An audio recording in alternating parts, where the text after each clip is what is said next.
Now in verse 18, she gets more aggressive. She pumps up the volume. She gets a little heat there. She says, "Come, let us take our fill of love until morning." Let us make love, she's saying. Let us delight ourselves with love. And that can be translated as saying, let's make love until morning. However, adultery or fornication is not true love.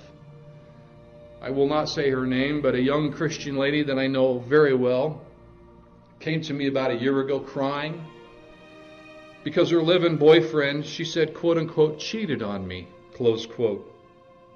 Now, I could have responded two ways to her. There's many ways I could have responded, but there's two extreme ways.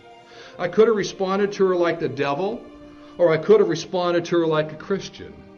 You say, well, how do you respond to somebody like the devil? Well, let me explain. You see, Satan would have responded to this young girl saying, "That's okay, honey. God loves you, and I'll pray for you." Now, what I just said was very nice and kind, right? That's how Satan would respond. "It's okay, honey. Not a problem. God loves you. I'll pray for you." But see, my response to her was that as well, but I also added something to it. I told her, "Honey, God loves you, and I'll pray for you, but He's already cheating on God by living in sin with you." And I said it with love. So if He's going to be unfaithful to God, why would you expect Him to be faithful to you?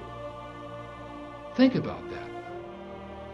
Fact is, both of them couldn't be trusted because both were being unfaithful to the Lord. Both were Christians, and both of them were cheating on God by committing fornication repeatedly. And I know this because the young girl had a miscarriage, and we prayed about that not too long before that. So I knew that there was some sex going on in the household.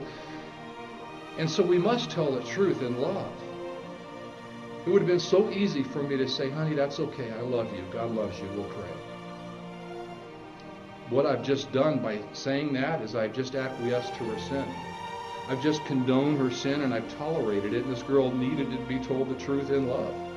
How could you trust your boyfriend if he's going to cheat on God? Because God is not replaceable. A girlfriend is, and a boyfriend is. True biblical love does not cheat, adulterate, shack up, or fornicate. True love waits. And now in verses 19 through 20.